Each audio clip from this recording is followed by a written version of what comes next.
Hi guys, this is another week of thinking about what happens when we add suffixes onto words. So this is week 16. All right, and so this week, like last week, we have base words that are not going to be on your test, but they're just there to help us think about the base words. All right, so before we look at the words, we have vowel, consonant, E. Okay, so these are words like skate, where I've got my vowel, A, a consonant, and then an E that's going to jump over and make that A say its name, okay? And then we also have vowel, vowel, consonant. So these are vowel team words like male. In the word male, the AI works together to make the long A sound. All right, so we're going to think about what happens to each of these words when we add a suffix like ing or ed. So if our word is a vowel, consonant, E word, and we're adding our suffix ing, which means something that we're doing now, we are going to take away the E, because if we write it and we keep that E, that doesn't look right, does it? That EI, that's not how we use that in English. EI is a pattern, but it's not a pattern to make that sound. So when we write it, we're going to write it, and then we're not going to write the E, and then we're just going to write ing.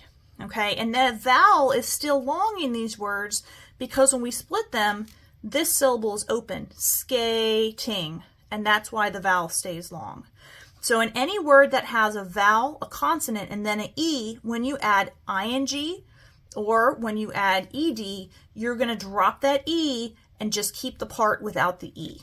All right, so just like before, we have base words to help us remember this rule, but they're not going to be on your test. So here's our first example. Here's skate, and then when it becomes skating, we take away that E and we add ing. All right, here's another one. This word trade, it's got an A, consonant, E. So when we add an ing, we're going to take away that E and we're just going to put ing. All right, our other example was a vowel team, AI, male. When I add ing onto that, I don't need to do anything. So that's why it says nothing, because nothing is changing in that word when I'm adding that suffix. All right, here's another one, meet. EE is a vowel team that makes a long E sound. All right, so since I have a vowel and then a consonant, when I add ing, I don't need to do anything to it because it's going to keep that long sound without me having to change anything. All right, let's look at this one. All right, here I've got the word wave. I've got an A, consonant, E. I'm going to drop that E when I add my ing. So I've got waving, and it keeps that long A because it is an open syllable. All right, here's our next example of a vowel team. I've got clean.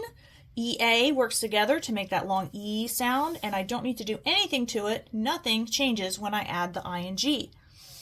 All right, here's use. When I have a vowel, consonant, E, and I add a suffix, I'm going to drop that E and then just put ing.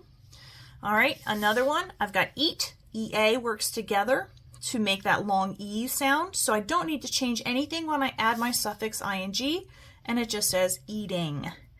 All right, close. I've got a vowel, consonant, E, so when I am adding my ing, I'm going to drop that E and put an ing, closing. All right, this word is moan. The OA makes the long O sound. So when I add my suffix, I don't need to do anything because it's going to keep that long O sound all by itself. And right, I've got an I, consonant, E, so I'm going to drop the E and add ing. And then my last example for vowel teams is dream. That EA makes the E sound. So when I add my ing, I don't need to do anything, so I'm going to put it in the nothing column. So when you're looking at these words, skating, trading, waving, using, closing, writing, we know that they don't need a double in the middle because they need a long vowel, right? And so in order for that vowel to be long, it has to be an open syllable, and it should have one consonant in the middle. So we drop the E and add ing. So these words here, those are the words you're going to be tested on. And these words here are the words you're going to be tested on. The other ones are just to help you think about the base words so you can think about what's changing or not changing, which will help you learn how to spell it.